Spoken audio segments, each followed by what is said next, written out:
One of the questions that we ask over the years is, whom among world leaders do you admire most outside your own country? Obviously, we don't want them to say they don't like their own rulers. We ask this question every single year, not because I assumed that people really knew world leaders. I just wanted to understand what is the framework that they're using when they're identifying a particular rule. What is the prism through which they're looking when they're identifying a particular rule? Let me give you a sample of the rulers who are identified as the most admired rulers in the Arab world over that decade. Let's start with 2002, 2003, just around the time of the Iraq War and 2004 in particular. Remember, this is the time when here we are talking about the clash of civilization. This is a post 9/11, when we are saying that our policy, our relationship with the Muslim world is something of a clash of civilization.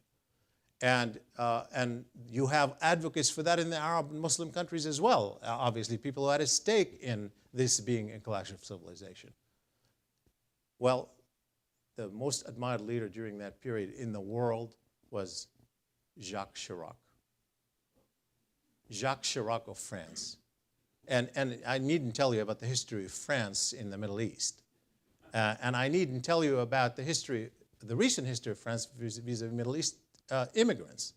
And I needn't tell you about what was on the news pertaining to the veil in French schools. So why in the world would they, of all, they don't mention any Muslim leader or religious authority, including Yusuf al-Qaradawi, who was preaching on Al Jazeera. They mention Jacques Chirac. Well, Jacques Chirac was the man who hosted Yasser Arafat to die in France as a head of state when he was being ostracized, and everybody was focused on that issue. And he was seen to have stood up to George W. Bush on the Iraq War. So he gets rewarded. 2008, 2009, this is right after the Gaza war. Hugo Chavez. And now what do people know about Hugo Chavez? They don't know much about Hugo Chavez, but they knew one thing, is he's the only leader in the world who cut off diplomatic relations with Israel over the Gaza war. That was enough to say Hugo Chavez, the man, they admire him. 2010, just the year just before the Arab uprisings, we start having the first Sunni Muslim leader,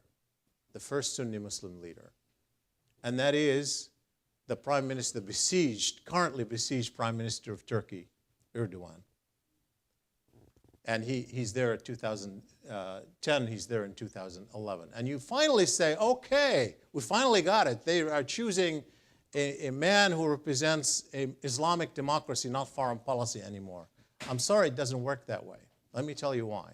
When we ask people, name the countries that you think are most democratic in the world, they don't name Turkey. They name France, and they name Germany, and they name Sweden, and they name the US, all Western countries. Turkey doesn't show up in the top 5 or even 10 countries as most democratic. But when you ask them, what do you want your country to look like, they say Turkey. Because the truth of the matter is, they like Turkey because they want democracy, but they want a lot of other things. They want democracy and Islam for one thing, but they also want prosperity. They don't say Pakistan, or they don't say Bangladesh. They think Turkey is prosperous, and they want a country that stands tall in the world.